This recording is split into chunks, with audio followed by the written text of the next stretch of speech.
शक्तिमान की संतान हो। कौन कहता है महज इंसान हो, सर्वशक्तिमान की संतान हो।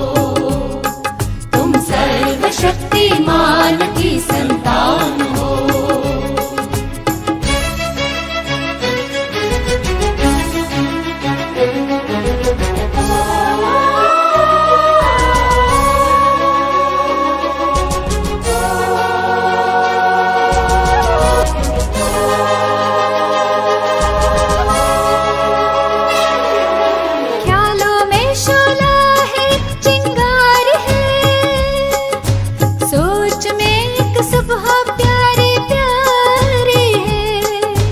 ख्यालों में शहद की चिंगारी है, सोच में एक सुबह प्यारी प्यारी है। वाणी में माधुर्यमय वरदान हो, वरदान हो। सर्वशक्तिमान की संतान हो। तुम सर्वशक्तिमान की संतान हो।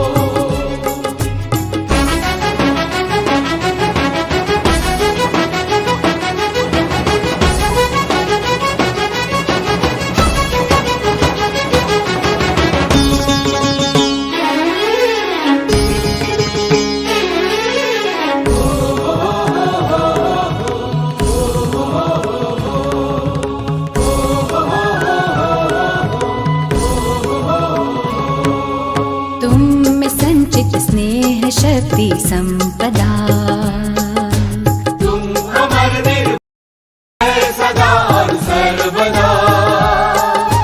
तुम में संचित स्नेह शक्ति संपदा, तुम अमर निर्भय सदा और सर्वदा।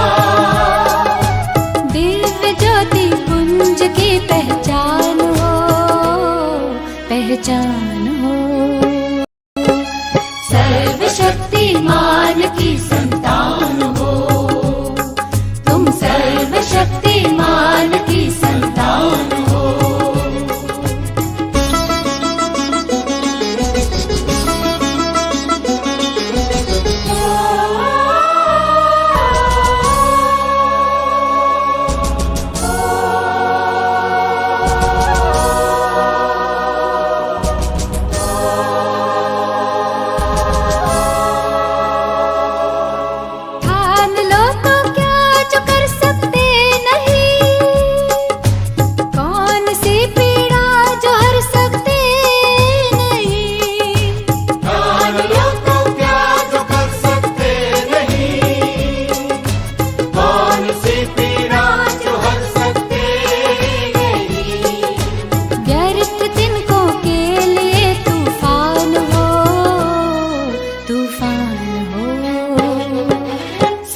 सर्वशक्तिमान की संतान हो।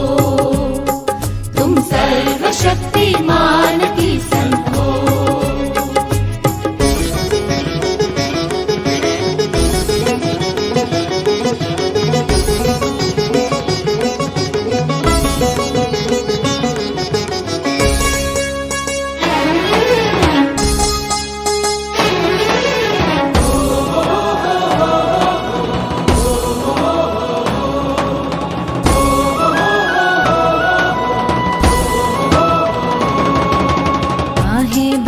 सिसकियों में आरज़ू, तुमको ही इस घर की रखनी आबरू।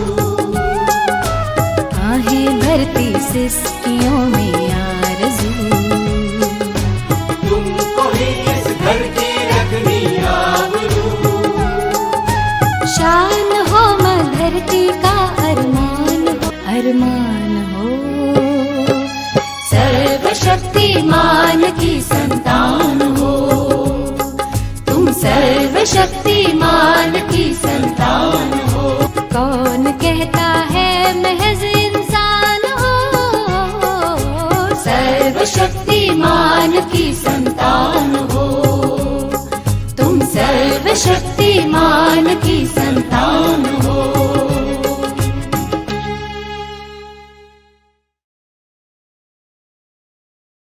परमात्मा के साथ अगर मेरा इंटेलेक्ट कनेक्ट होता है तो कितनी प्रकार की शक्तियां मुझ में आती है, कैसी कैसी शक्तियां आती है और कैसे वो ऑटोमेटिक, ये इनबिल्ट इनहेरिटेंस है, वो सर्वशक्तिवान है, माना सर्व शक्तियां मेरा इनहेरिटेंस है, but I just need to know that.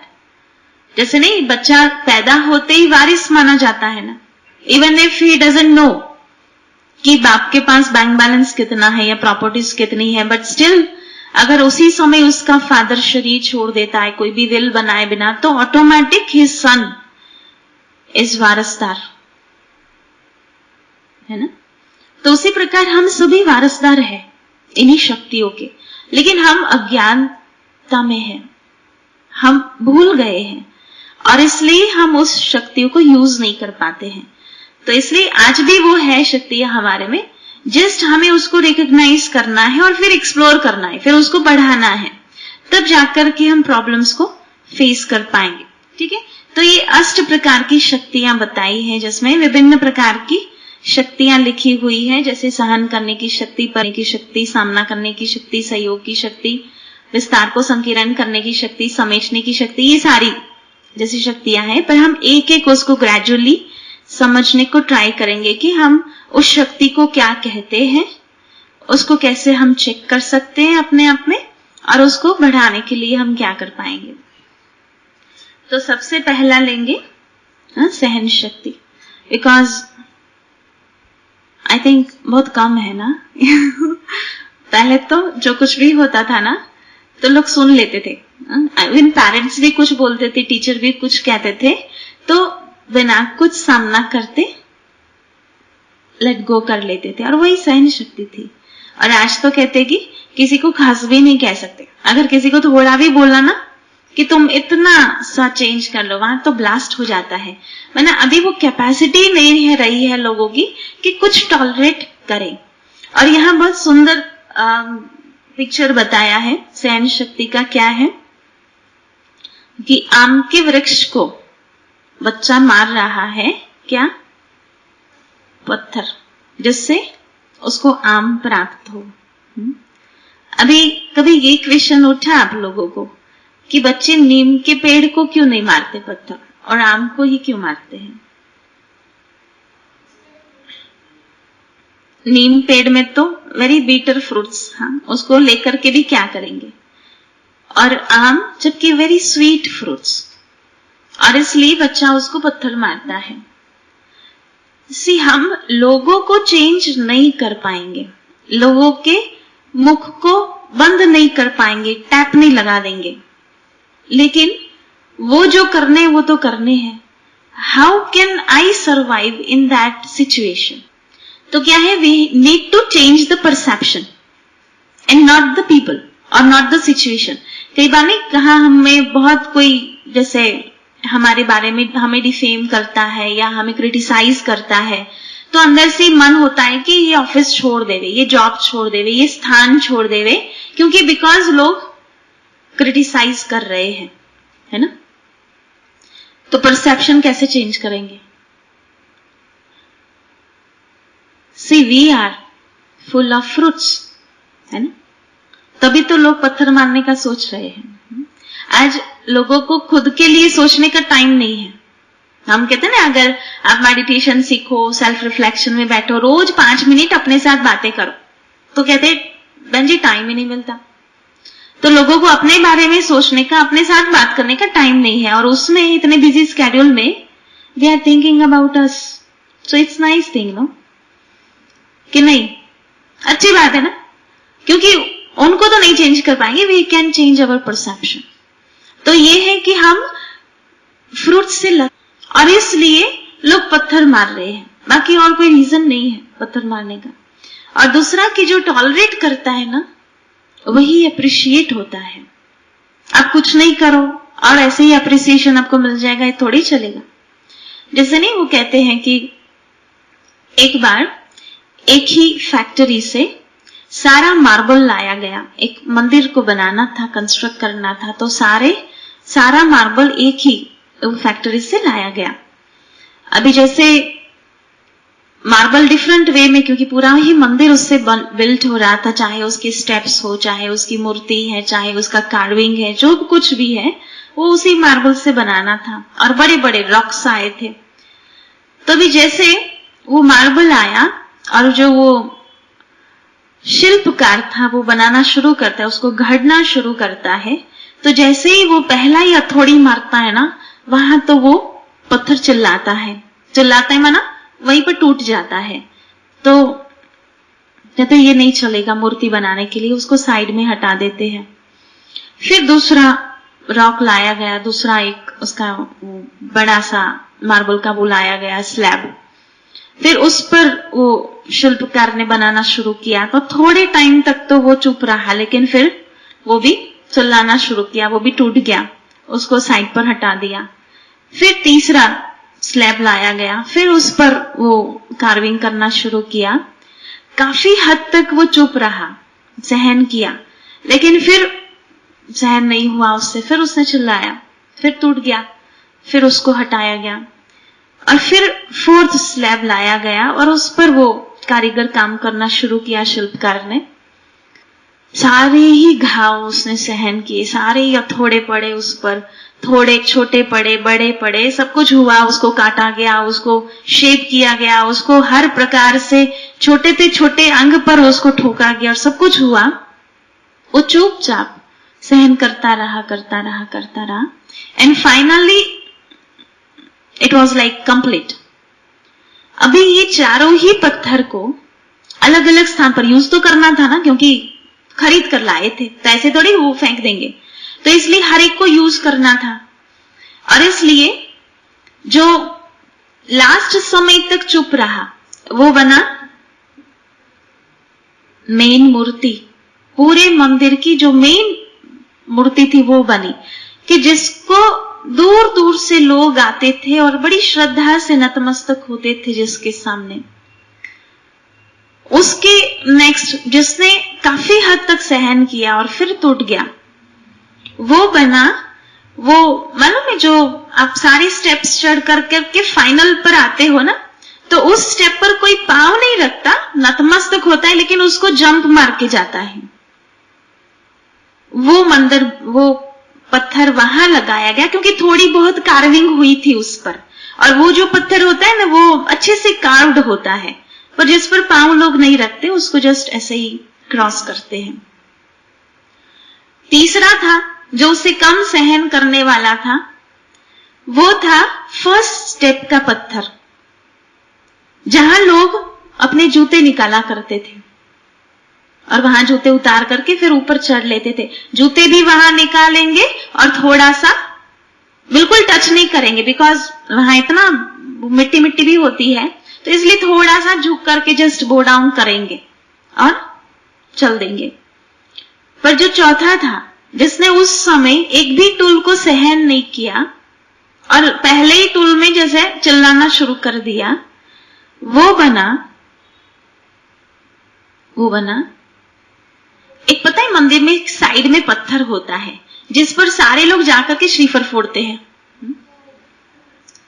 उसको रोज लोग वहां श्रीफल फोड़ रहे हैं।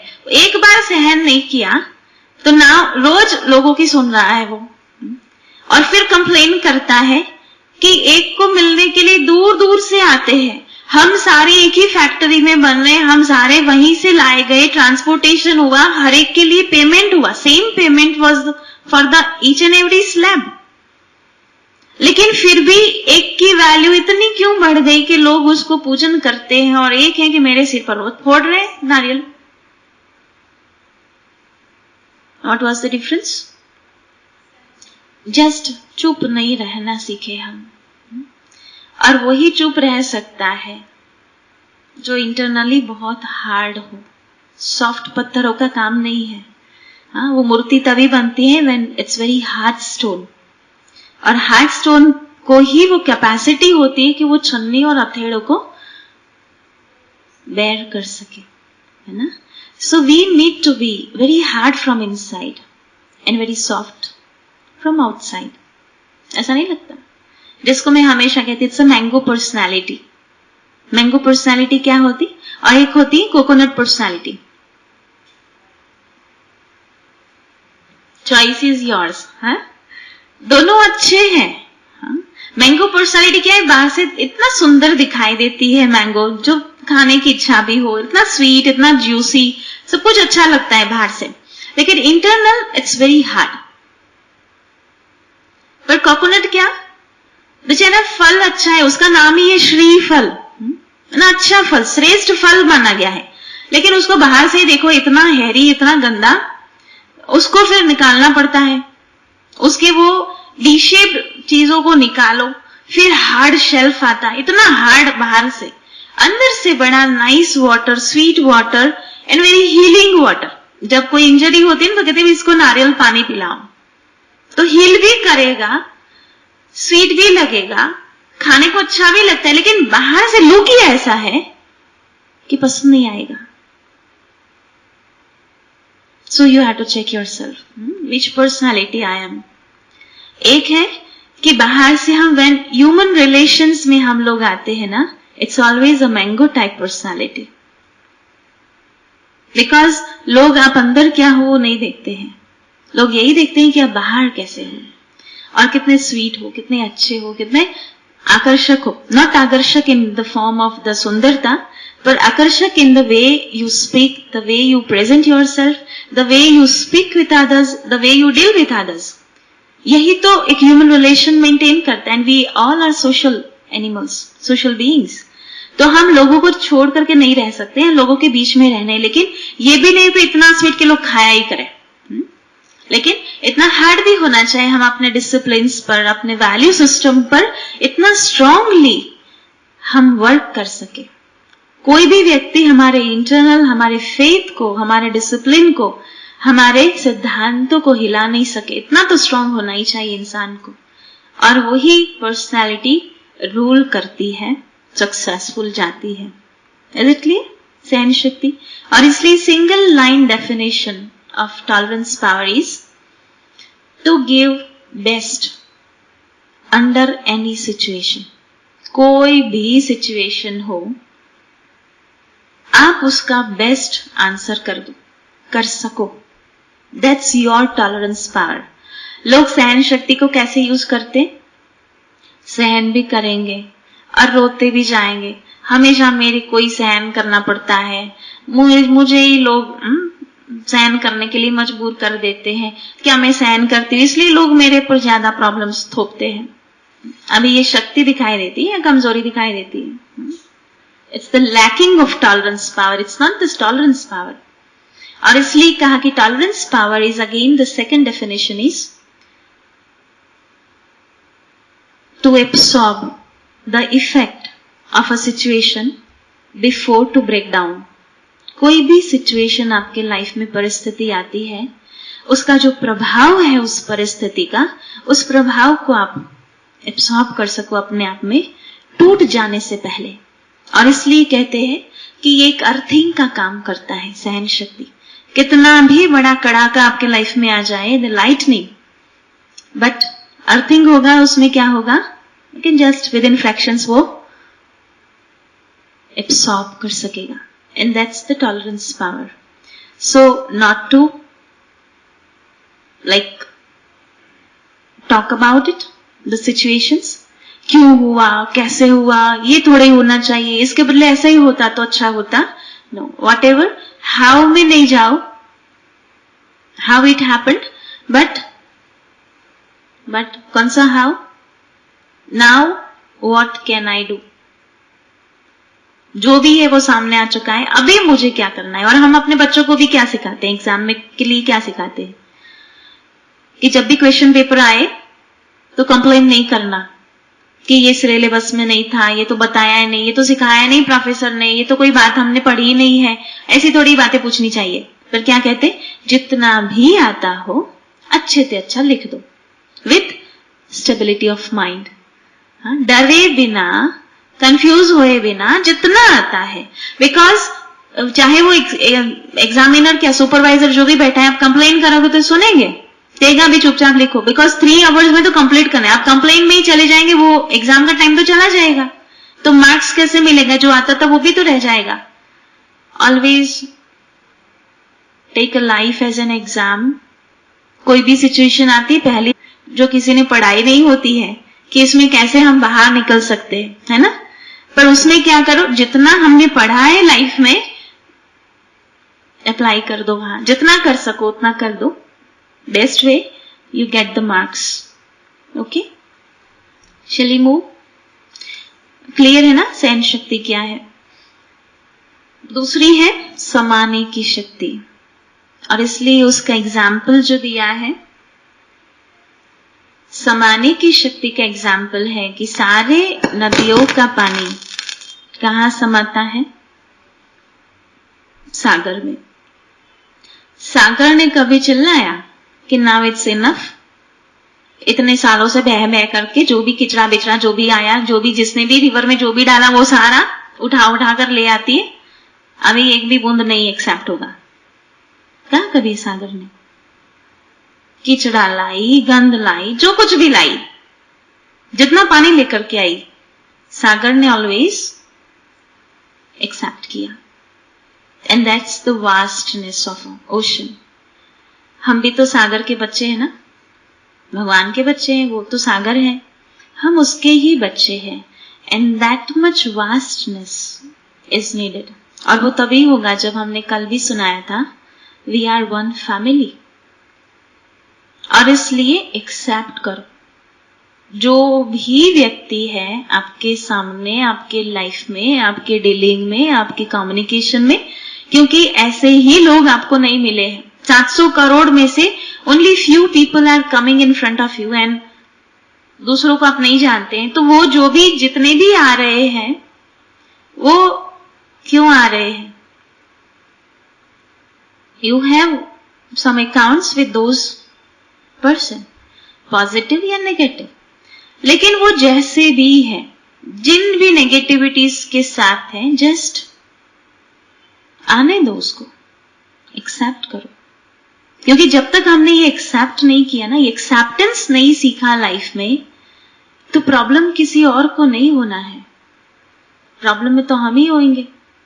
और इसलिए कहा कि कभी भी लाइफ में एडजस्टमेंट नहीं करना चाहिए इंसान को। Adjustment has always limits and acceptance has no limits. Adjustment में क्या, हम पहले से ही एक फिक्स कर लेते हैं कि इतने तक इट्स ओके, बट इससे आगे नो एडजस्टमेंट। और जब वो लिमिट क्रॉस होगी, वहां आप बर्स्ट आउट हो जाएंगे, है ना। और इसलिए always accept the things as they are. और उसके भी पहले लोगों की बात तो छोड़ दीजिए, हम स्वयं को एक्सेप्ट करना सीख लेंगे। क्योंकि जो इंसान खुद को एक्सेप्ट नहीं कर सकता, वो दूसरों को क्या करेगा? पॉसिबल है।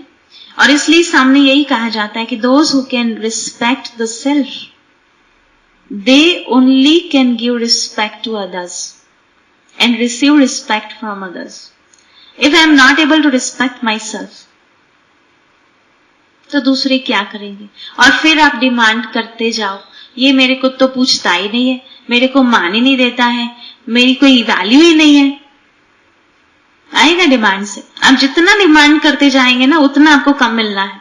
ये बहुत साफ है, बहुत क्लियर है। और इसलिए I need to respect myself, I need to accept myself, और उसके पहले I need to appreciate myself. हम सागर के बच्चे हैं, खुली दिल रखो, चाहे सिचुएशंस, चाहे लोग जो कुछ भी करते हैं, just accept as they are. Why? Because हर आत्मा जो आपके इर्द गिर्द है, उनको अपनी स्क्रिप्ट मिली हुई है, उनको वही रोल प्ले करना है, और इसलिए वो वही बोलेंगे जो उनके स्क्रिप्ट में लिखा है ना। और इसलिए उनको एज इट इज आप एक्सेप्ट कर लो। जैसे मान लो कि कोई फिल्म है, उसका हीरो ये कहे कि मैं एक्टिंग करूंगा लेकिन विलन नहीं चाहिए, तो चलेगा ड्रामा, फिल्म अच्छी बनेगी। तो मजा ही तब आता है जब विलन भी हो तो हीरो भी हो, तभी तो हीरो की वैल्यू होती है किसी in adverse situation with the adverse people, how he is handling, है ना, तभी तो वो हीरो बना, नहीं तो हीरो क्यों बनता। तो उसी प्रकार हमारी लाइफ में कुछ एक सपोर्टिव एक्टर्स होते हैं जो हीरो को सपोर्ट करेंगे, और कई होंगे जो बड़े अच्छे विलन भी होंगे, जो अपनी स्क्रिप्ट को लेकर के चलेंगे, जो अपने डायलॉग्स बोलेंगे, अपने ही रोल प्ले करेंगे और बेस्ट परफॉर्मेंस देंगे उसमें भी. And then you have to prove yourself that you are the best in that. है ना? तो ये है, हर चीज को एक्सेप्ट करो, समाओ, हर डिसीजन को एक्सेप्ट करो. Is it clear? सी, सागर की क्वालिटी आपको बताऊं. सागर क्या करता है, जब रिवर आती है ना फ्लो होकर के, सारे कीचड़ों को, मड को लेकर के, सारे केमिकल्स को, जो भी अभी तो है ना, सब कुछ लेकर के आती है. तो सागर उस समय स्टॉप नहीं कर देता, उसको रिजेक्ट नहीं कर देता, उसको इग्नोर नहीं करता, उसको ब्लंटली कहता नहीं है कि no, now nothing more, not a single drop of water. क्या करेगा? दैट्स इट, आने दो. पर दूसरी विशेषता सागर की यह है कि टाइम पर वो किनारे पर सारी चीजें छोड़ भी देता है, अपने पास नहीं रखता. ही always becomes clean and pure, always remains that. भी नेगेटिव पर्सनालिटी मान लो आती है, कुछ इनजस्टिस करती है, कुछ नेगेटिव करती है, जो एक्चुअली वो कर रही है, आपके सामने ही कर रही है, दैट्स ओके. उस समय गलत को गलत कहना वो एक्सेप्ट करेगा या नहीं करेगा? He is not in that position to accept you, because हर एक का ईगो इतने हाइट्स पर होता है कि आप सच्चे हो, वो गलत है, आप उसको प्रूव करने जाएंगे कि यू आर गलत, वो नहीं एक्सेप्ट करेगा. और इसलिए at that moment keep quiet, have a vast heart like an ocean, accept करो उसको. और फिर टाइम पर आए तब उसी किनारे छोड़ भी दो, वरना उसको बताओ. और इसलिए हम ये कहते हैं कि सहन करना या समाना ये नहीं है कि ऑलवेज चुप रहना, अन्याय को सहन करना, लेकिन केवल कहने का भाव ये है कि एक प्रॉपर टाइम होता है और प्रॉपर वे होता है प्रेजेंटेशन का, और प्रॉपर वर्ड्स होते हैं उसके. कैसे आप सामने वाले को दे रहे हो, दैट इज मोर इंपॉर्टेंट. और उसी में विजयी होती है या फेलियर होती है. आप राइट हो, लेकिन the presentation was wrong and the time was wrong. Can you success? Can you be successful? No. So you are right, so wait and have patience. किस लिए? For right time to come and right way to come. Because समय जब हम negative देखते हैं तब हम भी उबल रहे होते हैं अंदर, और उस समय बोलने चाहेंगे ना तो 440 वोल्ट निकलेगा. और तब होता है कि उस समय just hold on and accept the things as they are moving. Be detached observer, होने दो जो कुछ भी हो रहा है, ओके.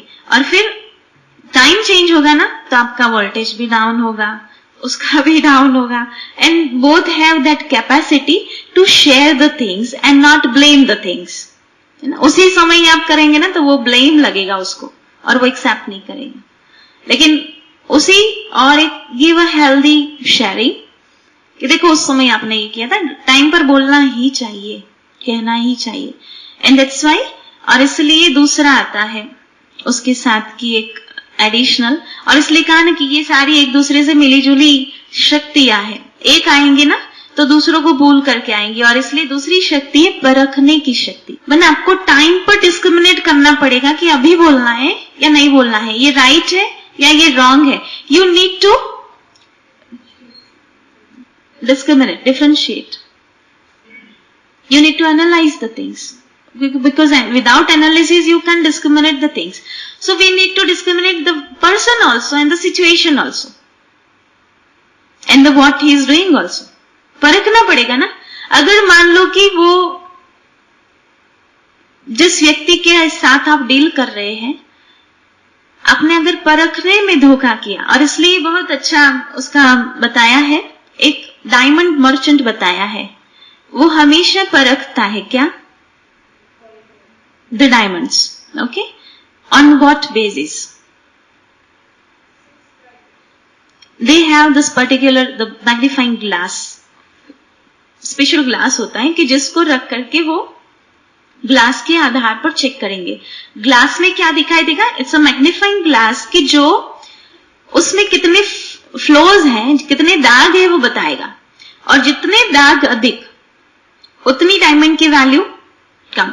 जितना बेदाग हीरा, हीरा तो वही होता है, एक हीरा बोला जाता है, एक नंग बोला जाता है ना। नंग क्या होता? ये केवल अपने हिंदी या गुजराती भाषा में ही होता है, बाकी उसमें तो डायमंड ही डायमंड होता है इंग्लिश में। पर जैसे हम किसी के लिए कहते हैं ना, जब एक बहुत ही जैसे नेगेटिव कर्म करता है या फुलिशली कर्म करता है तो कहते हैं ये बिल्कुल नंग है ना। और एक होता है हीरा with the value in it, because it is flawless, है ना, कोई भी दाग नहीं है उसमें, कोई भी डिफेक्ट्स नहीं है। तो ये है कि एक तो टाइम पर परखना, और दूसरा ये परखना क्या, उसके लिए पहले परखना, चलो नेक्स्ट स्टेप पर हम देखेंगे, लेकिन उसके पहले if I want to discriminate the things और द पर्सन, उसके लिए मेरे पास कौन सी क्लैरिटी चाहिए, कौन सी बात चाहिए। जैसे सहन शक्ति में हमने क्या देखा, we need to have a positive perception. उसमें कला क्या चाहिए, कुछ भी बात सहन करना है, लेकिन मुझे चाहिए क्या, सिचुएशन वही की वही रहेंगी, लोग वही के वही रहेंगे, लेकिन मुझे अपना दृष्टिकोण बदल देना है, उसको देखने का तरीका आप सुधार लो, आप आराम से उस सिचुएशन को फेस कर पाएंगे, सहन कर पाएंगे। समाने की शक्ति में क्या चाहिए था मेरे को, विशालता, वास्टनेस चाहिए थी, और उसके लिए I have to be in not the body conscious, the limited roles, limited family, limited relations, but I need to have a broad relation with all the souls, कि हम सभी आत्माएं हैं और एक परिवार से हैं, एक ही भगवान के बच्चे हैं। और जब तक वो एक सबको, और इसलिए कहा कि विश्व कुटुंबकम की अगर भावना नहीं आई, माफ नहीं कर पाएंगे किसी को। तो समाने के लिए दैट इज इंपॉर्टेंट। अभी इसमें what is important, the glass should be very clear. अभी ग्लास क्या है, माई इंटेलेक्ट। अगर मेरे ही इंटेलेक्ट में प्रेजुडाइज है, जिसको कहते हैं ना किसी के लिए पूर्व धारणाएं हैं, और इसलिए कहते हैं वो ग्रह तो कम मुसीबत डालते हैं, लेकिन हमारे जो पूर्व ग्रह है ना वो हर बार नड़ते हैं, मतलब हर बार बीच में आते, इंटरफियर करते हैं और हमारे डिसीजंस को ब्रेक कर लेते हैं। सो किसी भी चीज को आई हैव टू चेक, व्यक्ति को नहीं, सिचुएशन को, लेकिन I have to challenge myself कि मैं किसी प्रेजुडाइज को लेकर के, किसी पास्ट को लेकर के, किसी पूर्व धारणाओं को लेकर के कि ये है ही व्यक्ति ऐसा, और मैं उसके साथ बिहेव तो नहीं कर रही हूं, या उसी सिचुएशन को लेकर के तो आगे नहीं बढ़ रही हूं। सो आई नीड टू डिस्क्रिमिनेट कि मुझे what I need the first, और इसलिए मेरे इंटेंशंस को मुझे चेक करना पड़ेगा कि व्हाट आर माई इंटेंशंस। सी संसार में कई लोग इंटेंशन से जीतते हैं और कई लोग प्रेजेंटेशन से जीते हैं और जीतते हैं, लेकिन अच्छा क्या है, राइट इंटेंशन और राइट प्रेजेंटेशन। राइट इंटेंशंस, क्योंकि प्रेजेंटेशन वाला है ना बाहर से तो अच्छा अच्छा फर्स्ट क्लास, हमको लगेगा अरे क्या बात है नाइस प्रेजेंटेशन, फॉल्स ऑर्नामेंट बहुत अच्छे से डिस्प्ले करेंगे, हमको लगेगा यार रियल यही है, और जो रियल गोल्ड है वो ऐसे ही मान लो कि ऐसे ही वो न्यूज़पेपर में बांध कर रखा हो, हम कहेंगे ये नहीं हो सकता रियल, है ना। But check the intentions, because God is not looking at your presentations. Marks जो मिलने हैं ना वो इंटेंशन से मिलने हैं, हाँ, प्रेजेंटेशन क्या रहा वो दुनिया देखती है, भगवान नहीं देखता। So I need to check myself कि व्हाट इज इनसाइड, और जितना ये क्लियर होगा ना यू विल बी सक्सेसफुल। और इसलिए यहां क्लैरिटी खुद की भी हो, अपने इंटेंशंस क्लियर रखो, और फिर सामने वाले को परखना बहुत इजी हो जाएगा। जो हम कई बार आपको एग्जाम्पल देती हूँ कि शांत पानी का पॉन्ड है, उसमें आप अपना मुंह देखेंगे ना तो क्लियर प्रतिबिंब दिखाई देगा, और उसी के आसपास का जो एनवायरनमेंट है, चाहे माउंटेन्स है, ट्रीज है, जो कुछ भी है, वो एज इट इज रिफ्लेक्ट करेंगे उस पानी में। लेकिन when there are ripples in water, you can see anything perfectly with the full clarity. अभी यहां हम ही कंफ्यूजन में है, हमारे पास भी इतना सारा भरा हुआ है, यहां हमारे ही इंटेंशंस क्लियर नहीं है, तो लोगों को कैसे हम समझ पाएंगे, कैसे वो क्लियर होगा। और इसलिए मेडिटेशन यहां हेल्प करता है टू क्लीन इनसाइड। यही तो मेडिटेशन काम करता है ना, स्पिरिचुअलिटी कहां हेल्प करती है, इसी में। और इसलिए ये कनेक्शन परमात्मा के साथ का, उसकी याद, because he is complete pure, उसको पतित पावन कहते हैं, ही इज द प्योरीफायर। और जब एक प्योरीफायर के साथ में कनेक्ट होती हूं, it clears my intellect, it purifiers my self. और जब मैं प्योर हूं, सामने वाला कोई भी आकर खड़ा रहेगा, प्रतिबिंब एज इट इज पड़ेगा, वो उसका रिफ्लेक्शन यहां आएगा, because I have become now mirror. और इसलिए वो रिफ्लेक्शन जैसे आएगा, I can discriminate white and black, right and wrong, क्योंकि ये पहले तो पानी का पानी, दूध का दूध होना इंपॉर्टेंट है। एक बार ये हो गया, then your decisions are perfect. मालूम है कि ये पानी दूध है, we can just go for the decision. और आज हमारा डिसीजन पावर कैसा है?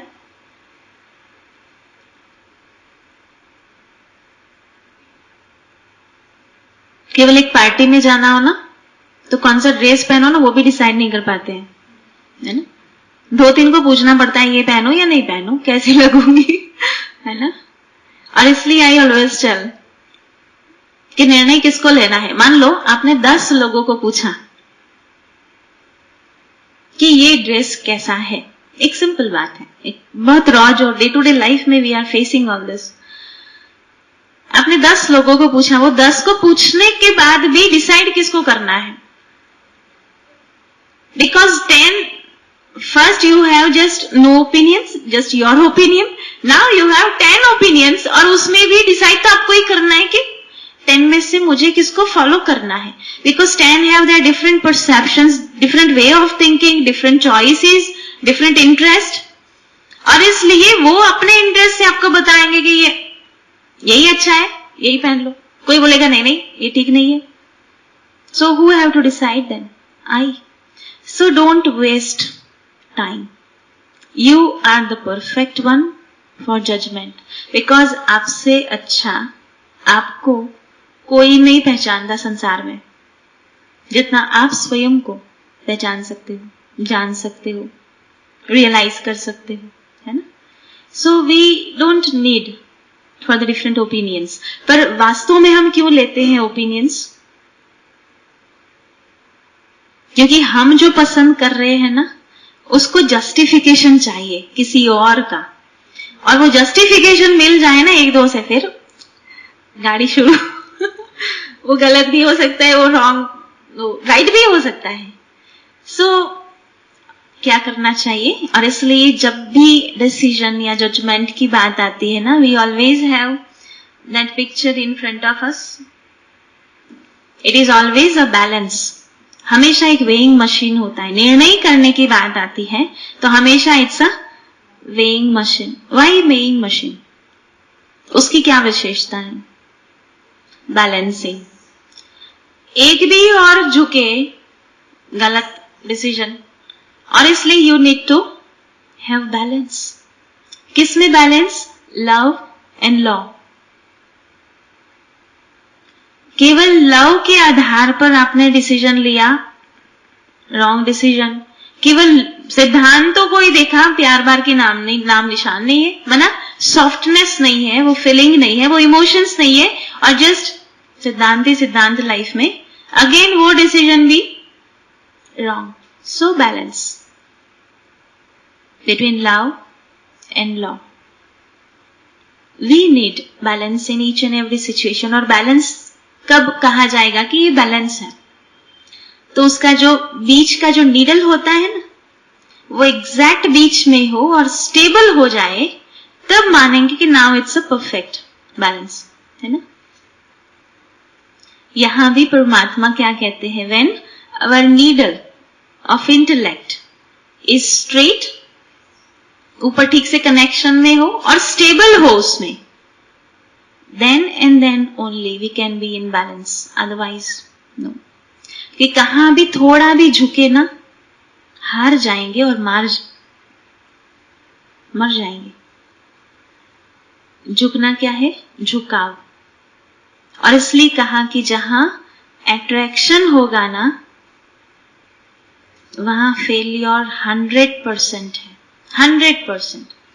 और इसलिए यहां बहुत सुंदर परमात्मा कहते हैं, जहां भी आकर्षण है, आकर्षण क्यों है? क्योंकि आसक्ति है वहां, और जहां आसक्ति है वहां माया आने का फुल चांसेस है। माया, और जहां माया आ सकती है वहां हार भी आ सकती है। So we are opening a door, क्योंकि झुके हम हैं, और इसलिए we have to be very very strong. और इसलिए कहा कि हमेशा परमात्मा के साथ लवफुल रिलेशन हो, कनेक्शन हो, और लोगों के साथ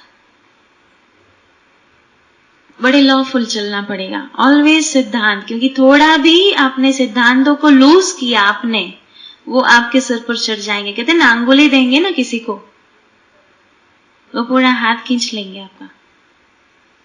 तो थोड़ा भी, और फिर कहेंगे, फिर क्या कहेंगे? अगर हम उसको ब्लेम करने गए ना कि ये व्यक्ति ऐसा है, बोला कि तुमने अंगुली दी क्यों थी? तुमने दिया तब उसने हाथ पकड़ने का ट्राई किया ना, वही नहीं किया होता तो। मैंने थोड़ा सा, और इसलिए हमारे यहाँ गुजराती में बहुत अच्छा कहा जाता है, જ્યાં લોભીઓ હોય ત્યાં ધૂતારુઓ ભૂખે ના મરે। मैंने जहां लोभी इंसान हो ना, वहां जो धूतारा ने शू कहेवाय? फ्रॉड करने वाले हमेशा जीत जाएंगे बाजी, बिकॉज वो लोभ के कारण झुक जाएंगे और यहां उसको मिल जाएगा। बट आप जब भी कोई भी छोटे से छोटी बात है, जस्ट चेक कि डिसिप्लिन में है, थोड़ा भी लूज नहीं करो, नहीं तो लोग तो पड़े हैं उसको लूज करने के लिए। So always with right decision तभी आएगा when my intellect is connected with the super power. वो ऑलवेज हमको राइट ही गाइड करता है, और इसलिए भगवान के लिए कहा जाता, he is our guide, friend and philosopher. He can guide you, but when he can guide you, when you can connect yourself with him.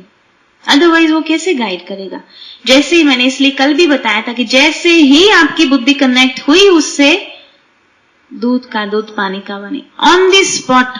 आपने कुछ भी गलत किया, डिसीजन आ जाएगा कि राइट था या रॉन्ग था। और डिसीजन देने माना एक क्लैरिटी हो जाए राइट एंड रॉन्ग की, फिर भी आप गलत राह पर चलो, then nobody is responsible for you, then you have to pay for that, है ना। फिर आता है डिसीजन। एक बार क्या था कि एक घर के बाहर 3 लोग खड़े थे, वेरी जेंटल मैन, और तीनों ही थे, बुजुर्ग थे। तो घर की मालकिन दरवाजा खोलती है, देखती है 3 लोग बाहर खड़े हैं, भोजन का टाइम था, और बड़ी सॉफ्ट हार्टेड थी वो मालकिन। तो उसने कहा कि भोजन का टाइम ऑलरेडी हो चुका है, आप लोगों ने लंच लिया? तो तीनों ने कहा कि नहीं लिया। तो कि आप अंदर आइए और भोजन स्वीकार करिए। तो वो तीनों ही एक साथ कहते हैं कि घर का मालिक घर में है। तो कसम कहा कि नहीं, वो तो नहीं है, अभी तक आए नहीं है। बोला वो आए ना तब हमको बुलाना। ठीक है, फिर शाम होती है, घर का मालिक भी आ जाता है, डिनर का भी टाइम होता है। फिर वो वाइफ कहती है कि देखो सुबह लंच के टाइम ये 3 बाहर थे और बड़े जेंटलमैन लगते हैं, लेकिन खाया नहीं है उन्होंने। अभी डिनर का भी टाइम हो गया, मैंने उनको लंच के टाइम इनवाइट किया, लेकिन दे सेड के घर का मालिक ओनर आ जाए फिर हम आ सकते हैं। तो अभी तो ऑलरेडी आप भी हो, डिनर का टाइम भी हो गया है, तो कैन आई कॉल देम? तो वो कहता है कि हाँ बता दो, मैं बैठा हूं घर में, आप उनको बुलाओ और भोजन के लिए। तो फिर वो बाहर जाती है और पहले से ही कहती है कि देखो घर का मालिक है ऑलरेडी और आपको इनवाइट किया है डिनर के लिए, आप लोग आ जाइए।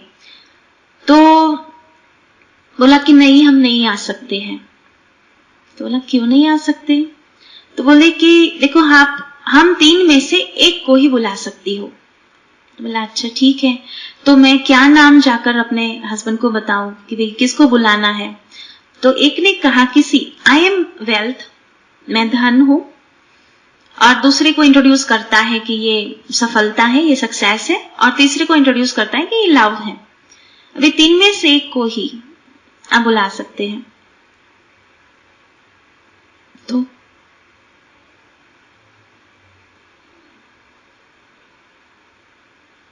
अंदर जाकर के हस्बैंड को कहती कि भाई ये 3 लोग हैं और 3 में से एक ही आ सकता है। तो नेचुरली हस्बैंड ने क्या कहा होगा? ओनर ऑफ हाउस कहा कि अरे यार वेल्थ मिलती है ऐसे ही आ रही है, आने दो उसको। तो वाइफ पॉज करती है, थोड़ा सा सोचती है, कहते कि नहीं धन आ जाए लेकिन अगर सफलता नहीं आए अपने घर में तो ये करो, हम सफलता को बुला देते हैं। अभी ये जो कन्वर्सेशन चल रहा था ना वो उसकी छोटी बेटी भी सुन रही थी। तो वो छोटी बेटी इंटरप्ट करती है कि नहीं नहीं प्यार लाओ घर में, प्यार होगा ना तो हम लोग एक अच्छे से ना, प्यार हर कोने में रहेगा अपने घर में तो विल एंजॉय, मुझे तो वही चाहिए। तो फिर पेरेंट्स उसके डिसीजन को अप्रिशिएट करते कि ओके चलो इसको खुश करने के लिए भाई प्यार को बुला रहे। वाइफ जाती है बाहर, कहते आप में से प्यार कौन है? तो कहता है कि हाँ भाई आपको बुलाया गया है अंदर, आप आ जाओ। तो वो जैसे अंदर घर में एंटर होते हैं तो पीछे पीछे वो 2 भी एंटर होते हैं। तो वाइफ कहती है, वो घर की मालकिन कहती है कि आपने तो कहा था एक ही आएगा, अभी एक को ही बुलाया तो आप 2 क्यों अभी आ रहे हो? तो बोला कि देखो बात ऐसी है कि जब अगर आपने धन को बुला लिया होता ना तो हम 2 नहीं आते, मैंने एक ही आ सकता था। सफलता को बुलाई होती तो और 2 नहीं आ सकते, लेकिन प्यार ऐसी चीज है कि we have to follow him, वो आएगा ना तो हमको आना ही पड़ेगा। सी तो राइट टाइम पर right decision what we need. Actually हमें क्या चाहिए? हमको सब कुछ चाहिए वास्तव में, धन भी चाहिए, सक्सेस भी चाहिए, सब कुछ चाहिए ना लाइफ में, और प्यार को भूल जाते हैं कि ये आएगा कहां से, ये सब कुछ आएगा कहां से। We focus on wealth and not on love, we focus on success and not on love, और इसलिए कोई भी एक चीज मिल जाती है बाकी सारी चीजें छूट जाती है। धन बहुत सारा इकट्ठा कर लिया लेकिन ना सफलता है, ना कोई रिलेशन में प्यार है, ना कोई आपको रिस्पेक्ट कर रहा है। बैंक बैलेंस को क्या करेंगे? चाटेंगे। कितने भी करोड़ ऑफ रुपीस पड़े हो बैंक बैलेंस में, क्या करना है उसको? कई सक्सेस के पीछे ही भागते हैं लेकिन रिलेशंस क्रैश कर लेंगे। उनको घोट करके सक्सेस को, achieve targets, achieve all the vision statements, क्या करना उसको? जबकि हम किसी एक सिंपल व्यक्ति की एक फीलिंग को नहीं समझ पा रहे हैं और हम कहेंगे कि दूसरे हर एक को पांव के नीचे दबा दो, मुझे तो बस सफल होना है भाई, एनी हु कैन कुक, कोई भी रास्ता को अपना लो, नहीं मिलेगा। So we have to decide our target and the path on what we want to move on। जब तक ये डिसीजन नहीं आया ना लाइफ में कुछ नहीं आएगा। तो इसलिए आपको चाहिए क्या वास्तव में, और उसका रास्ता कौन सा होगा जिस रास्ते के माध्यम से आप उस मंजिल पर पहुंच पाएंगे। ठीक है, सामना करने की शक्ति, माना पावर टू फेस, कोई भी सिचुएशन है करना पड़ेगा, आप चाहो या आप नहीं चाहो, लेकिन आपको सामना करना ही है। और इसलिए क्या चाहिए लाइफ में? करेज चाहिए, हिम्मत चाहिए, और वो हिम्मत से लिया हुआ आपका कदम and the presence of mind. सबसे पहला ये है presence of mind. You have to be in that present tense. आप किसी भूतकाल को लेकर के लिए हुए हैं और आपका माइंड प्रेजेंस में काम नहीं कर रहा है। How can you face the situation? Because already your intellect is in the back, तो वो सिचुएशन का सामना इम्पॉसिबल हो जाएगा. So I need that presence of mind. उसकी एक स्टोरी आपको सुनाती हूं. एक फार्मर था, वो बहुत गरीब था और इसलिए उसने अपनी सारी जमीन को गिरवे किया था अपने बेटे की शादी के लिए. उसकी बेटी बड़ी सुंदर थी और बहुत अच्छी थी, पर उसकी शादी के लिए उसको धन चाहिए था. अभी उसने वो लैंड को गिरवे किया एक लैंडलॉर्ड के पास और पैसे उससे लिए. अभी जब देने का टाइम आया तो somehow he was not able to pay again back his money. अभी लैंडलॉर्ड था वो बड़ा विचित्र था, बड़ा नेगेटिव कैरेक्टर वाला था. तो उसने सोचा कि इस सिचुएशन का मैं फायदा उठा लूं और इसकी इतनी सुंदर बेटी है ना, उसकी शादी मेरे से करा लूं. तो वो 3 शर्तें वो फार्मर को देता है.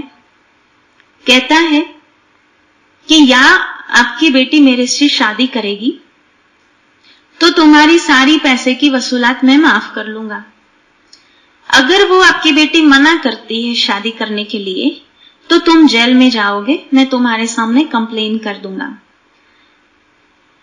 लेकिन वो फिर कहता है कि एक और रास्ता भी हमें दो, कि ऑप्शन कि वो क्या कर सकती है, या तो शादी करेगी या तो नहीं करेगी. और या फिर उसके साथ था तो फिर वो एक रास्ता और एक ढूंढता है. वो कहता है कि वो कैसे तय होगा, वो कैसे डिसीजन लेगी, और डिसीजन लेना है अपनी बेटी को. तो फार्मर कहता है कि ये तो मैं नहीं कह सकता कि आपसे शादी करेगी या नहीं करेगी, लेकिन मेरे बेटी की लाइफ को, उसकी इच्छाओं को मैं ऐसे ही रौंद नहीं सकता. तो बोला ठीक है. बेटी भी बुलाता है और तीनों ही अभी ग्राउंड पर खड़े थे. वो कहता है, अभी शर्तें रखता है अपनी. बोलता है कि देखो, एक सफेद पत्थर मैं उठाता हूं और एक ब्लैक पत्थर उठाता हूं, दोनों इस झोली में रखा है. तुम अंदर हाथ डाल करके उठाएगी. अगर काला पत्थर उठाएगी तो you have to marry me, एक ही ऑप्शन. अगर व्हाइट उठाया तो बिना कोई वसूलात किए और तुम शादी भी नहीं करना और मैं क्लियर कर दूंगा सारा, माफ कर दूंगा ये सारे पैसे. और तीसरा था कि अगर वो उठाने को मना करेगी तो बाप जेल में जाएगा. ब्लैक उठाएगी तो शादी, व्हाइट उठाएगी तो वसूलात माफ हो जाएंगी, शादी भी नहीं करेगी और सब कुछ माफ हो जाएगा, वो छूट जाएगा उससे. और अगर उसने उठाने को मना किया तो वो जवाब जेल में जाएगा. ठीक है. अभी जब ये शर्तें रख रहा था तो वो बेटी थी ना, बड़ी होशियार थी. वो जैसे ही वो पत्थर उठा रहा था ना नीचे से, तो उसने पहले से ही देख लिया था उस बेटी ने कि उसने दोनों ही काले पत्थर उठाए हैं और झोली में डाले हैं और उसको उसमें से हाथ डाल करके एक उठाना था.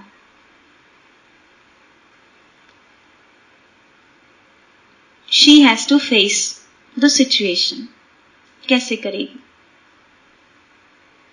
जिनको स्टोरी शायद मालूम हो वो नहीं बोलेंगे, इसमें नहीं मालूम है वही बोलेंगे, है ना. सो हम कितने होशियार है ये नहीं दिखाएंगे, लेकिन राइट सॉल्यूशन पर हमको आना है कि सिचुएशन अभी लड़की के सामने है. एक है कि अगर उसने उठा लिया, उसको मालूम है कि दोनों ही काले हैं, अगर उठा लिया तो लाइफ बर्बाद होनी ही है. अगर मना करती है कि मुझे उठाना ही नहीं है तो बाप जेल में जाएगा.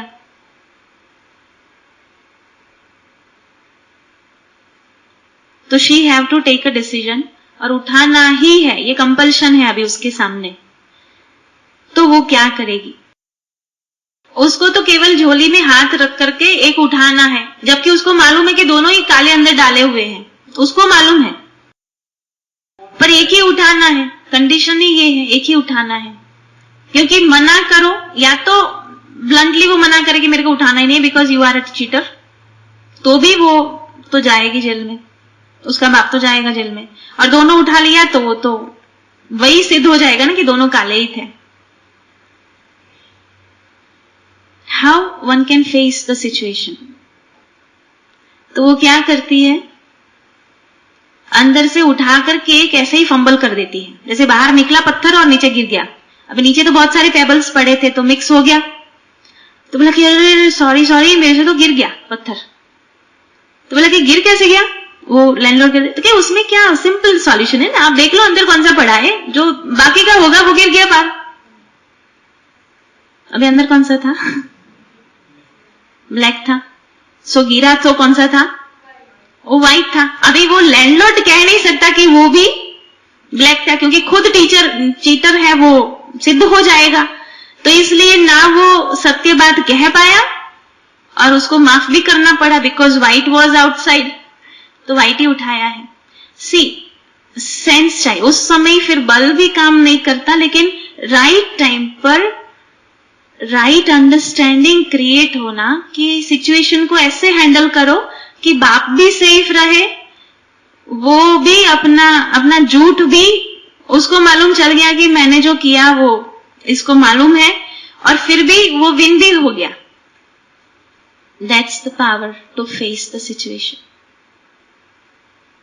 अच्छा था ना, इट वॉज वेरी लास्ट, मैंने भी जब पढ़ा ना तो लास्ट टाइम तक इट वॉज सो क्यूरियस कि उससे क्या किया होगा बेटी ने हाँ?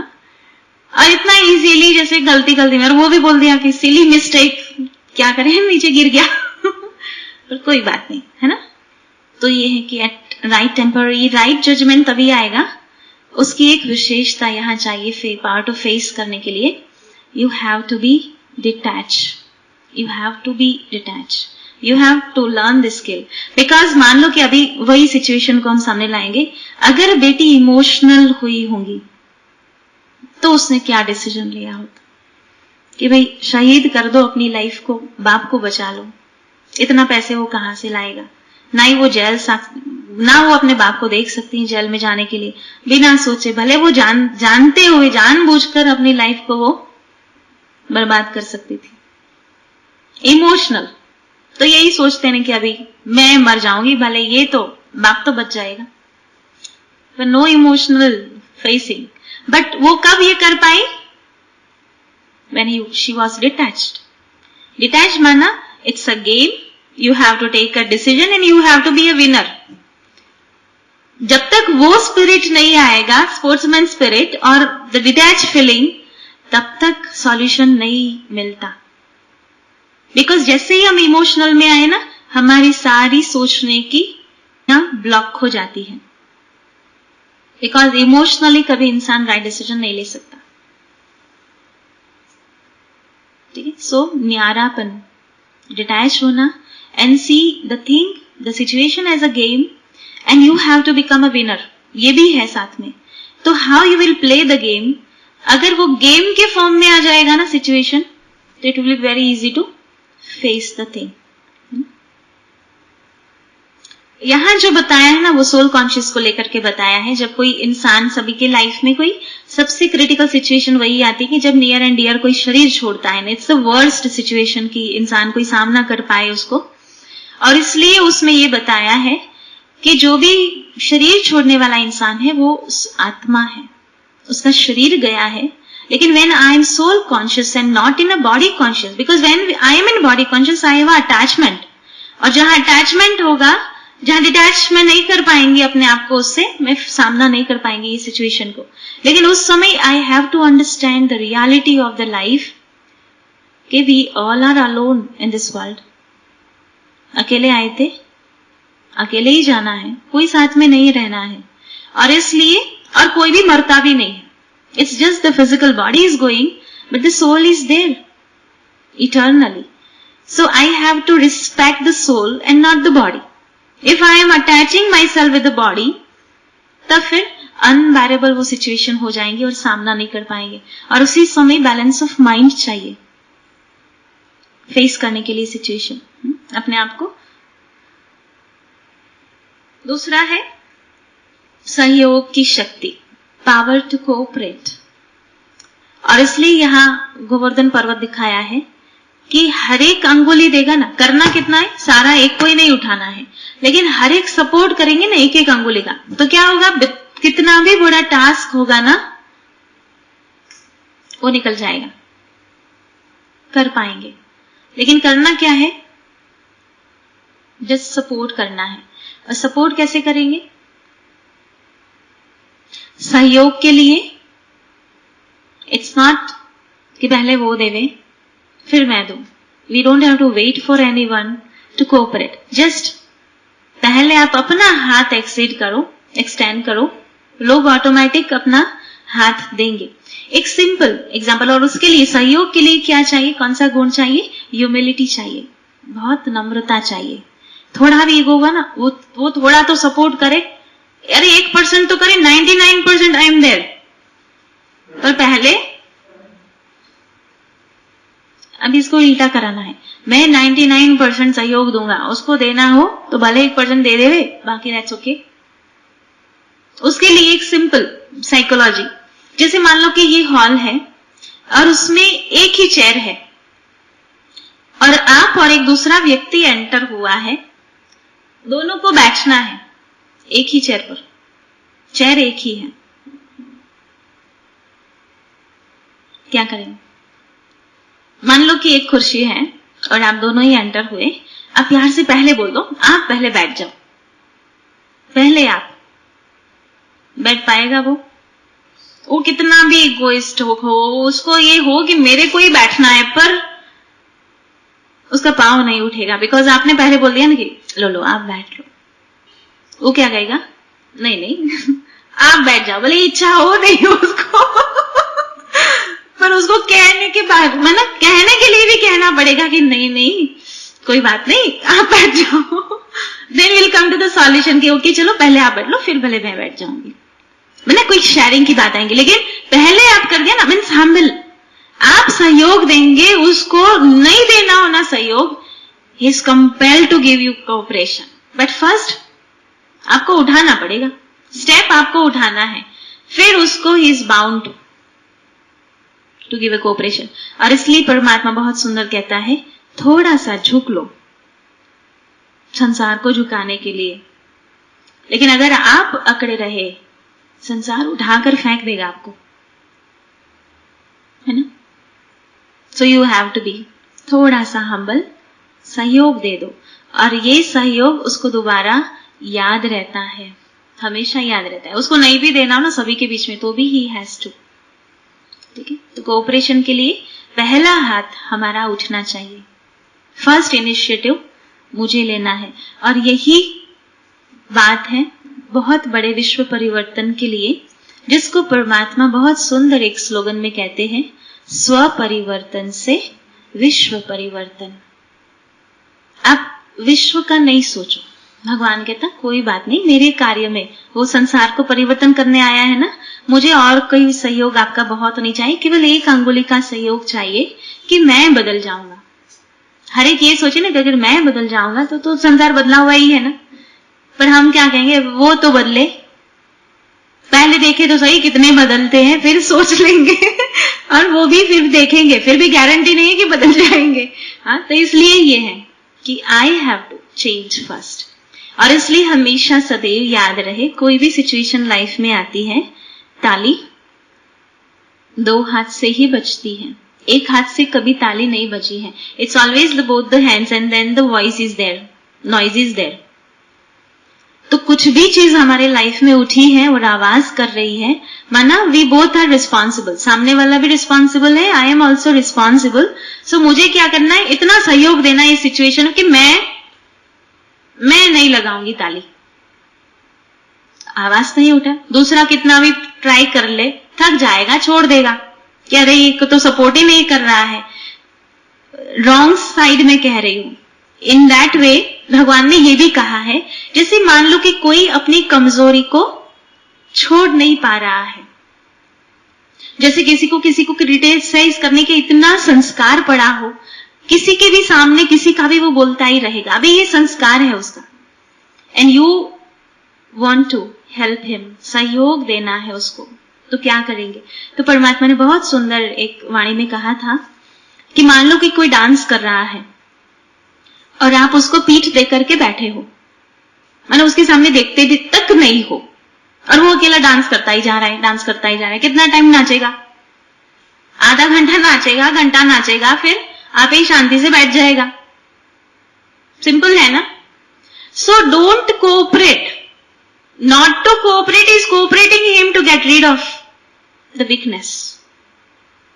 दोबारा एटलीस्ट आपके सामने उसका वो संस्कार इमर्ज नहीं होगा, उसको मालूम होगा कि ये वो तो थोड़ा एक सेंटेंस में आता है, ये मालूम है उससे ही, अच्छा फिर क्या हुआ, हम उसको अप्रिशिएट कर रहे हैं, तो उसको और मिर्च मसाला टेस्टी बनाने की प्रैक्टिस हो जाएगी। क्या रे, इसको तो सुनना ही है ना, उसको और टेस्टी बनाकर सुना दो। Don't cooperate in those matters, that is also indirect cooperation in the atmosphere. और इसलिए कहते हैं ना कि करप्शन क्यों बढ़ा, because you are giving that. इतना तो सहयोग दे दे कि हम वो नहीं दे, एक तो बंदा बच जाएगा उससे। जैसे अभी आजकल नहीं, डॉलर के लिए बहुत सारे एसएमएस आ रहे हैं कि स्टॉप यूजिंग द विदेशी आइटम्स, उसका पेप्सी कोको कोला नहीं यूज करो, अपने नारियल पानी पी लो अच्छे से, हेल्थ के लिए भी अच्छा हो जाएगा और मतलब टू ब्रेक द थिंग्स। और यही गांधी जी ने किया था। पर ये तो खैर कोई हमको रिवॉल्यूशन नहीं लाना है, लेकिन अपनी तरफ से हम एटलीस्ट आपको जो पसंद नहीं है सामने वाले का संस्कार, डोंट कोऑपरेट हिम कि उसका बढ़े वो संस्कार, जस्ट कोऑपरेट इनडायरेक्टली कि उसको हम हेल्प कर सके।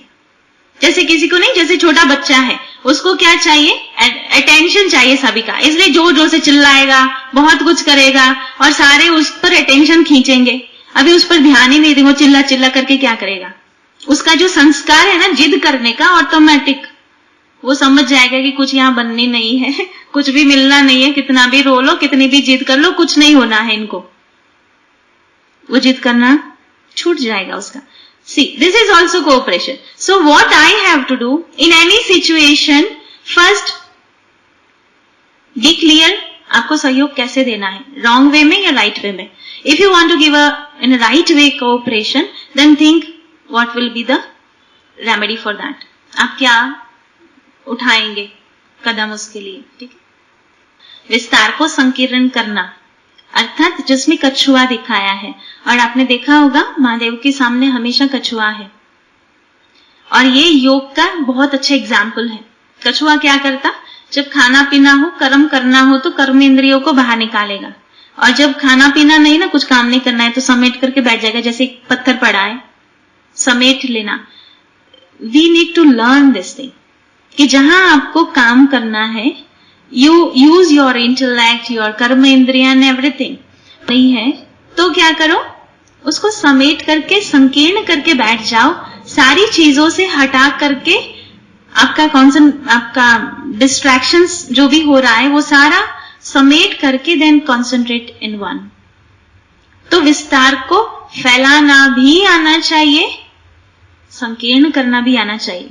हमको तो एक ही आता है, फैलाते रहो बातें करते रहो, व्यक्ति नहीं हो तो उनकी बातों को याद करते रहो, पर यहां स्टॉप नहीं कर सकते हैं। तो ये है कि ये सीखना है, जब लोग हैं अच्छे से बातें करो, जब कोई नहीं है तो वी शुड बी इंट्रोवर्ट, माना एक्सट्रोवर्टनेस भी आना चाहिए एंड टू बी इंट्रोवर्ट भी आना चाहिए। कई लोग कहते हैं ना कि मैं अकेला रह ही नहीं सकता, मुझे तो लोग ही लोग चाहिए, तभी आई कैन सर्वाइव, क्योंकि ऑलवेज बड़बड़ करना चाहिए ऐसा नहीं है। वी नीड टू लर्न कि हम लोगों के बीच में भी इतने ही खुश रहे, और कोई नहीं है, अकेले हैं तो भी इतना ही एंजॉय कर सके। दैट इज द लाइफ, और यही योग है। ओके, विस्तार को संकीर्ण करना, ठीक है। और उसके बाद लास्ट है समेटने की शक्ति, पावर टू पैकअप। टाइम पर पैकअप करना आना चाहिए। कैसे और क्या पैकअप करना है, मान लो कि आपको 2 दिन के लिए आबू जाना है, घर का सारा सामान पैक करके जाएंगे तो उठाएगा कौन हाँ, जब हम टूर पर जाते या पिकनिक पर जाते तो हम क्या कहते हैं, भाई मैक्सिमम चीजें नहीं लेना, मिनिमम से मिनिमम आपके नेसेसरी की चीजें हो वो लेना, बिकॉज उठाना ही हमको है, ऑलवेज की कुली थोड़ी। जैसे हम लोग कई बार नहीं टूर्स पर जाते हैं तो we have seen the family, 2 बच्चे भी होंगे, पेरेंट्स भी होंगे, तो बच्चे को अपने लेवल का कैरी ऑन बैग देंगे उठाने के लिए, क्योंकि एक तो बच्चे को उठाओ, उसके सामान को उठाओ, उससे अच्छा उसको हम ट्रेनिंग देते हैं कि तुम भाई अपना उठा लो। तो उसको जितना वो उठा सकता है, उसको उतना छोटा सा कैरी ऑन बैग है, उसको ये कोई 20 किलो का नहीं देते बैग कि चलो भाई ये भी उठाकर चलो। तो जो जितनी कैपेसिटी होती है उतना ही उठाना चाहिए इंसान को, और तभी वो एंजॉय कर पाएंगे ट्रिप। नहीं तो फिर मजदूरी करेंगे, फिर टूर कहाँ रहेगी, वो तो मजदूरी रह जाएंगे। तो पावर टू बैकअप, उसकी एक बहुत अच्छी स्टोरी सुनाती हूँ तो आप समझ पाएंगे कि क्या क्या पैक करना है। एक राजा था, उसको 4 रानी थी, और चारों रानी को डिफरेंटली वो जैसे यूज करता था, क्योंकि बहुत बुद्धिशाली था वो। एक रानी ऐसी थी जिससे उसका टू मच प्यार था, और इसलिए हमेशा उसको साथ रखता था। लेकिन जो दूसरी रानी थी ना, वो बड़ी सुंदर थी, और कुछ उसमें स्पेशलिटी नहीं थी, लेकिन दिखने में बहुत सुंदर।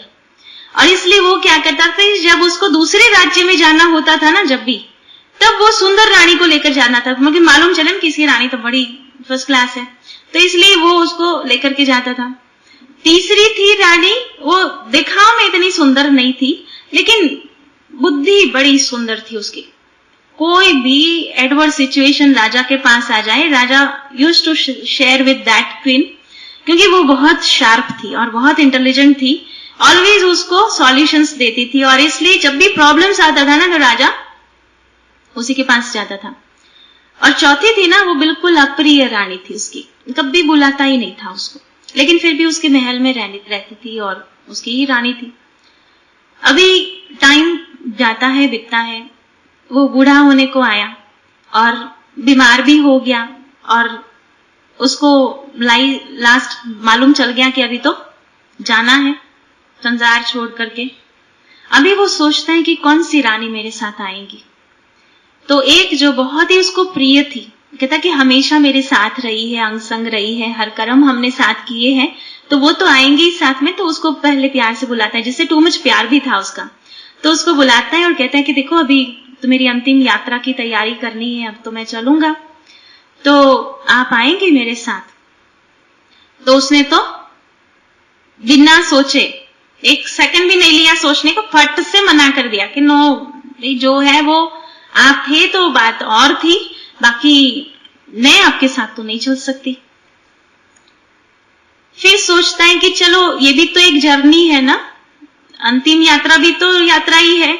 और हमेशा जर्नी में किसको लेकर जाता था, बड़ी सुंदर दिखने वाली। तो उसको बुलाया, उसको बोला कि तुम तो चलेगी, ऑलवेज टूर तुम्हारे साथ ही किए हैं, तो अभी ये लास्ट टूर भी तुम्हारे साथ ही करने की इच्छा है, तो तुम चलोगे मेरे साथ। तो वो कहते कि नहीं नहीं, वो तो पहले से ही मैंने फिक्स कर लिया है कि आप जाएंगे ना, तो फिर उस राज्य के जो राजा है ना, उसके साथ शादी करने वाली हूं मैं, पहले से बुक दो तो मैं नहीं आ सकती। फिर तीसरी तो बड़ी इंटेलिजेंट थी, बोला कि चलो अभी सारे नाम बोल रहे हैं, जो सबसे प्रिय थी वो भी नाम बोल रही है, सुंदर थी वो भी नाम बोल रही, तभी चलो भी बुद्धिशाली जो है उसके पास चले जाते। अभी उसको कहते हैं कि आप चलोगे मेरे साथ, अभी जब चलना है तो।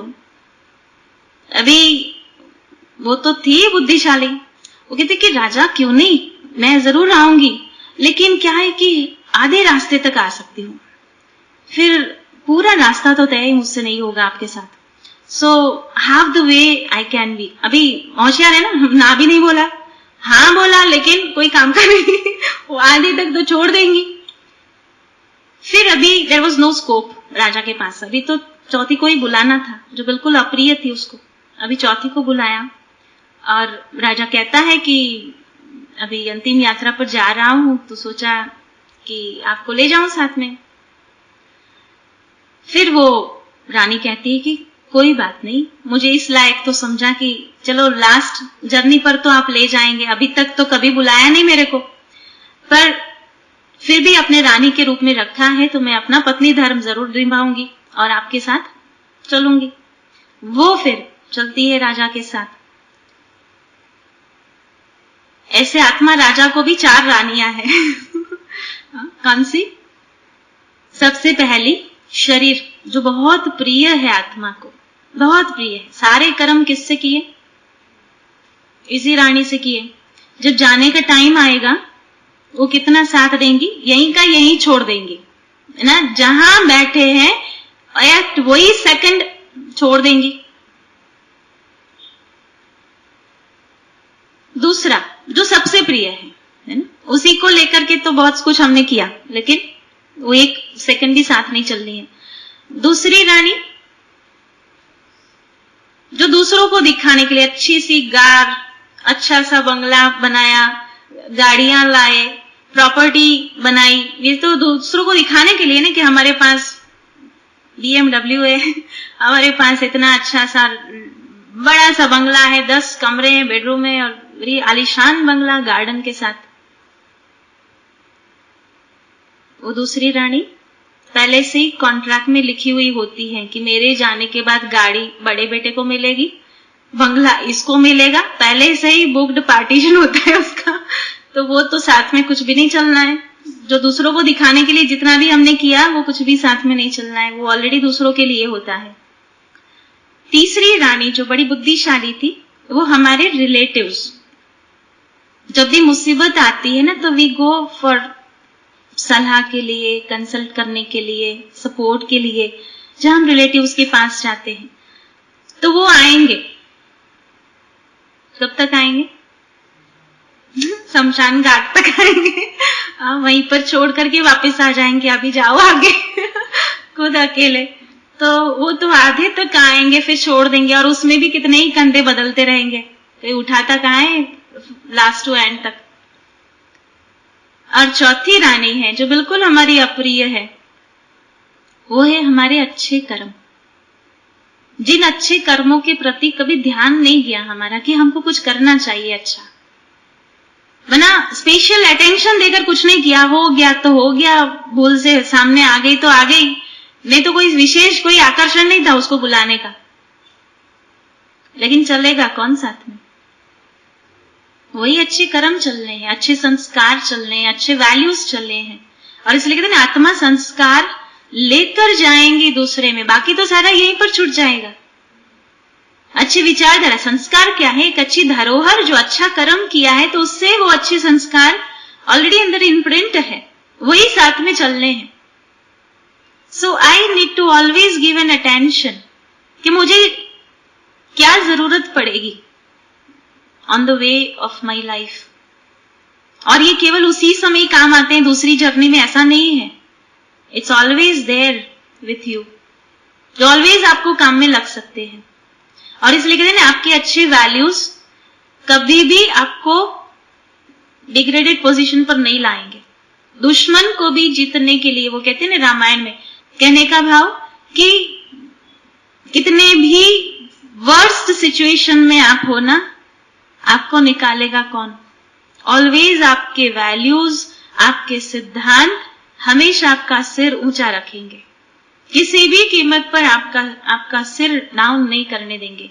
और इसलिए always think what you want to pack up with yourself in this journey of life. ठीक है?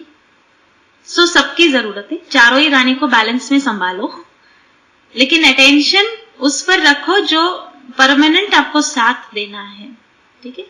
तो ये है सारे वैल्यूज। लास्ट केवल एक स्लाइड बनाई थी आपके लिए, मैंने जैसे मैंने ऑलरेडी बताया ही है हर एक में कौन सा गुण चाहिए और कैसे करना है। इसमें पढ़ लेती हूँ बिकॉज आई नीड टू। सहनशीलता में ना गुण कौन सा चाहिए? सहन शक्ति में, टॉलरेंस में, सम्मानने के लिए विशालता, परखने के लिए पारदर्शिता, ट्रांसपेरेंसी चाहिए। जितने आप खुद अपने लिए ट्रांसपेरेंट होंगे उतना और कर पाएंगे। निर्णय शक्ति में स्थिरता, स्टेबिलिटी, सामना करने की उसमें हिम्मत नेचुरली, सहयोग के लिए नम्रता, जो हमने पहले भी कहा था, संकीर्ण करने की शक्ति, उसमें डिटैचमेंट, न्यारापन चाहिए, एंड समेटने के लिए एवर रेडी, ऑलवेज तैयार रहना पड़ेगा ना। बैग बैगेज तैयारी रखो, फिर उस समय अरे जाना है, अभी अच्छे कर्म को ढूंढने नहीं जा सकते हैं, वो already you have to be inbuilt, वो तैयारी रखने हैं वो बैगेज में कि जैसे जाने का टाइम आया वो आपके साथ ही चल देंगे। ठीक है? So be always prepared, ever ready with the positive thoughts.